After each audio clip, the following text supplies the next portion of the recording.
Why are the police just standing there? People are smashing things up. Why don't they do something about it? Guy over there was just threatened. Cops are just standing there. Are the cops going to arrest anybody or what? Useless.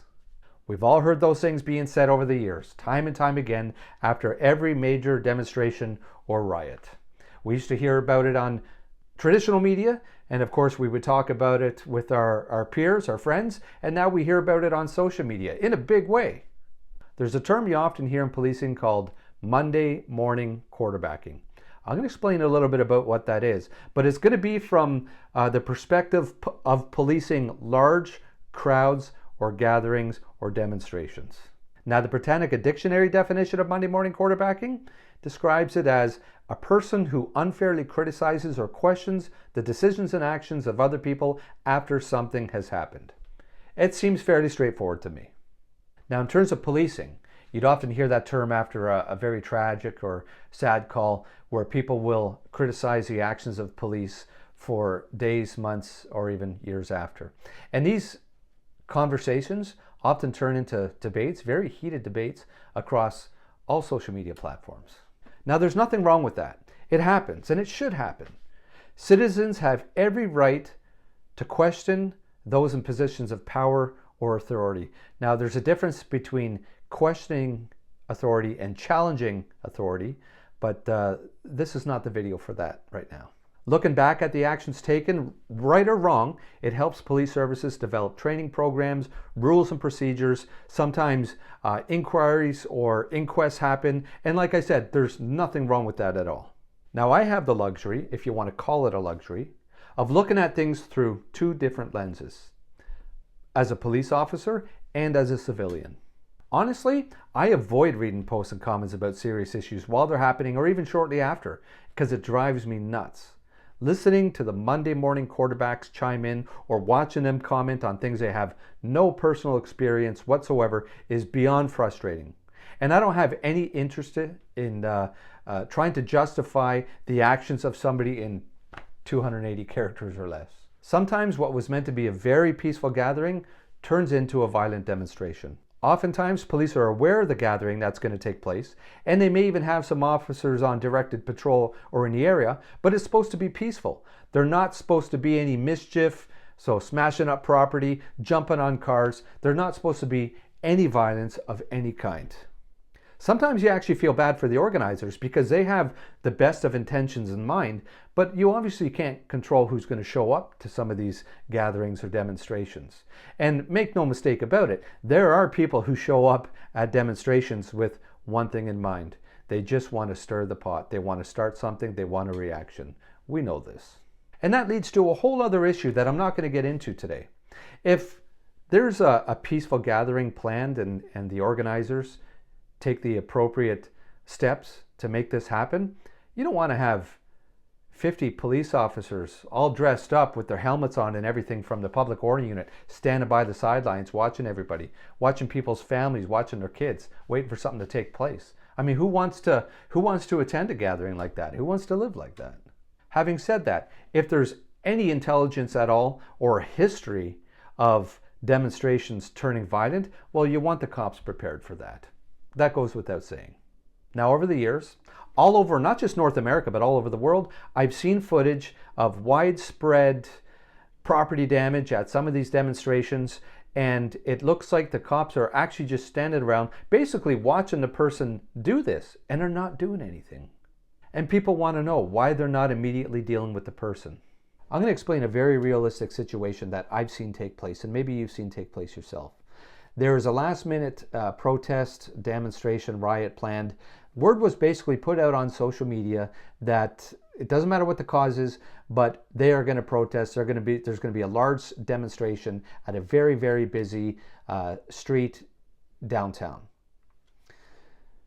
Now, there's not a lot of police officers that were prepared for this. They managed to get maybe 4 to 6 police officers from primary response to attend, just to keep the peace. But there's, just like we said before, there's some people at these demonstrations, at the protests, at the riots, their wish is to cause as much widespread mayhem as they can. And maybe they're picking up garbage cans and smashing them through a window of a vehicle. Maybe they're breaking glass, whatever the case is. And you got 4 to 6 police officers there. Maybe 100 people, maybe 200 people are attending this.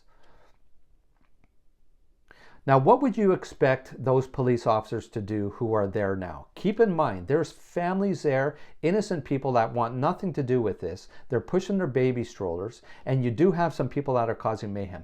The primary job of the police officers should be to keep the peace and, of course, protect civilians, protect innocents from getting harmed.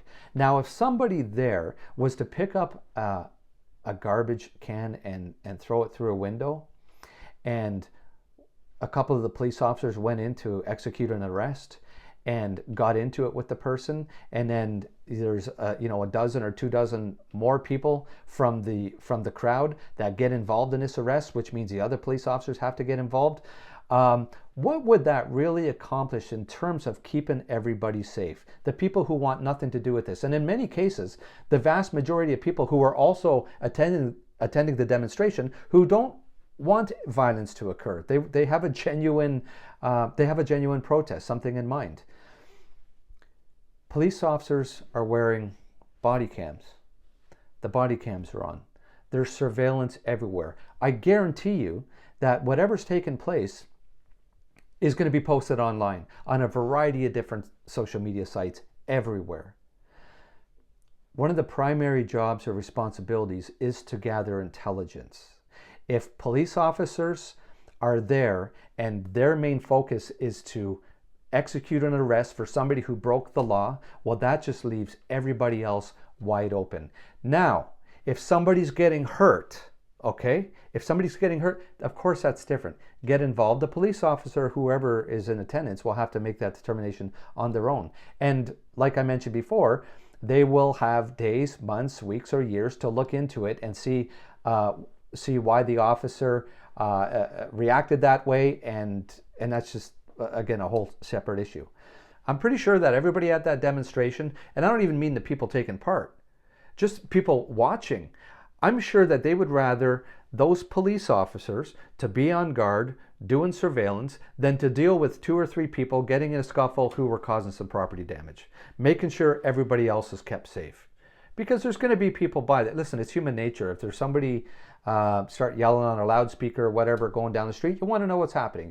You want to see what's taking place. You got to be very careful, of course, but you want to see what's happening.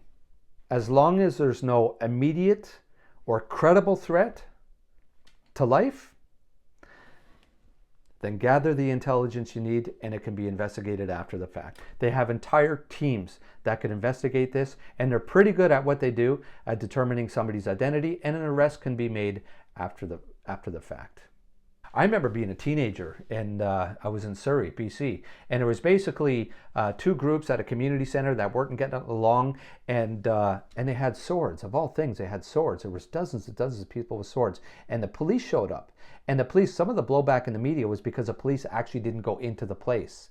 But looking back on some of my own police training and everything else, what could have happened, there was a lot of negative press about the police at that time. There was nobody injured, but looking back, it was actually the right thing for the police to do.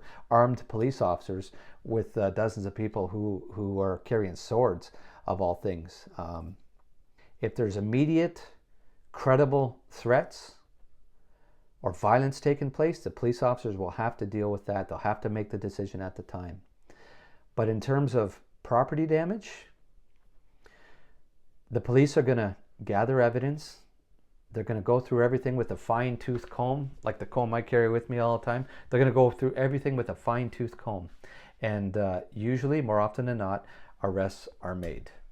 Nothing gives me more satisfaction than police making an arrest, whether it's days, weeks, or even months after an incident, when the person thinks that they got away with it. The right to peaceful protest, demonstration, it's a beautiful thing, and you have those rights. But you don't have the right to start damaging other people's property, standing on top of cars, kicking out the windows, whatever the case is. Your rights cannot infringe on other people's rights to enjoy their property and such.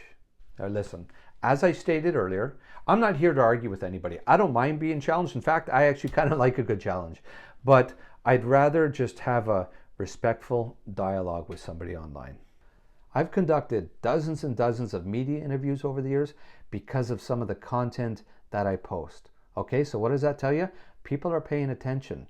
So if you want to leave something meaningful, please feel free to do so. Listen, I read every comment and I do respond to the comments when it's appropriate to do so. If you're still here paying attention, thank you so much. I really appreciate the support. And besides that, be safe out there, look after one another, and perhaps we will see you again.